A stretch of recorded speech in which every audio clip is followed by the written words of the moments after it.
Isaiah24 ঈশ্বৰৰ মহাবিচাৰৰ দিন। চোৱা, জিহুৱাই পৃথিৱী খালী কৰিছে আৰু তাক শূন্য কৰিছে আৰু তাৰ মুখ তল কৰি তাৰ নিবাসীসকলক সিঁচৰিত কৰিছে।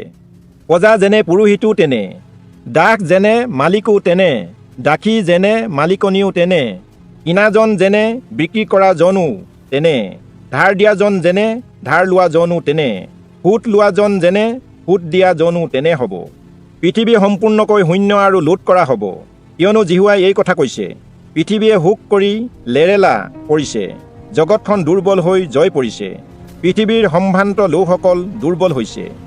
পৃথিৱীও তাৰ নিবাসীসকলৰ দ্বাৰাই অপবিত্ৰ হ'ল, কাৰণ তেওঁলোক আজ্ঞাবোৰ লংঘন কৰিলে, বিধি পৰিৱৰ্তন কৰিলে আৰু চিৰস্থায়ী নিয়ম ভংগ কৰিলে।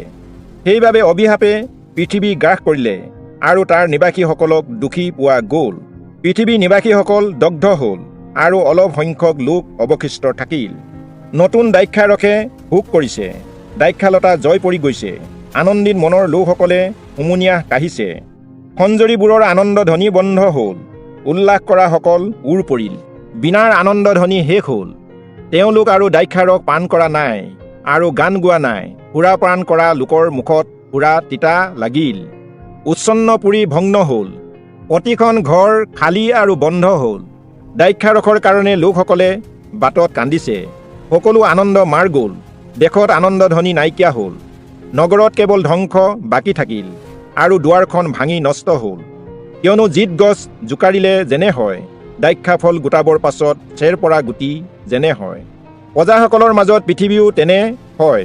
তেওঁলোক উচ্চ স্বৰে জিহুৱাৰ ঐশ্বৰ্যৰ জয়ধ্বনি কৰিব, সমুদ্ৰৰ পৰা আনন্দেৰে উচ্চধ্বনি কৰিব।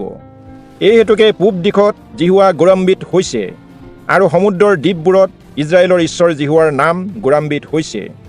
আমি পৃথিৱীৰ অন্তভাগৰ পৰা গীত শুনিলোঁ, ধাৰ্মিকজনৰ গৌৰৱ হওক। কিন্তু মই ক'লোঁ, মই ক্ষয় হৈ গৈছোঁ, মই ক্ষয় হৈ গৈছোঁ, মোৰ সন্তাপ হ'ল। বিশ্বাসঘাতকসকলে অতিশয় বিশ্বাসঘাতকতা কৰিলে। পৃথিৱীৰ নিবাসীসকল, তোমালোকৰ বাবে আপদ, গাত আৰু ফান্দৰ নিৰূপিত কৰা আছে। সেই আপদৰ বাৰ্তা পাই পলোৱাজন সেই গাঁতত পৰিব, আৰু সেই গাঁতৰ ভিতৰৰ পৰা ওলোৱাজন সেই ফান্দত ধৰা পৰিব। কিয়নো স্বৰ্গৰ দুৱাৰবোৰ মুকলি হ'ব আৰু পৃথিৱীৰ মূলবোৰ লৰিব। পৃথিৱী সম্পূৰ্ণকৈ ভগ্ন হ'ব। পৃথিৱী দুখৰ হ'ব। পৃথিৱী অত্যন্ত লৰিব।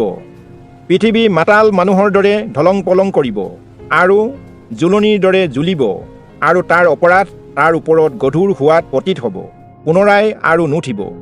যেতিয়া সেই দিন আহিব, সেইদিনা জিহুৱাই উচ্চ স্থানত উচ্চস্থানীয় বাহিনীসকলক আৰু পৃথিৱীৰ ৰজাসকল দণ্ড দিব।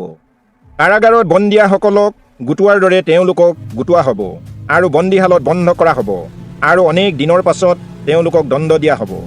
তেতিয়া চন্দ্ৰ লজ্জিত হ'ব আৰু সূৰ্য অপদস্থ হ'ব, কাৰণ বাহিনীসকলৰ জিহুৱাই চিউন পৰ্বতত, জেৰুচালেমত আৰু নিজৰ পৰিচাৰকসকলক সন্মুখত গৌৰৱেৰে ৰাজত্ব কৰিব।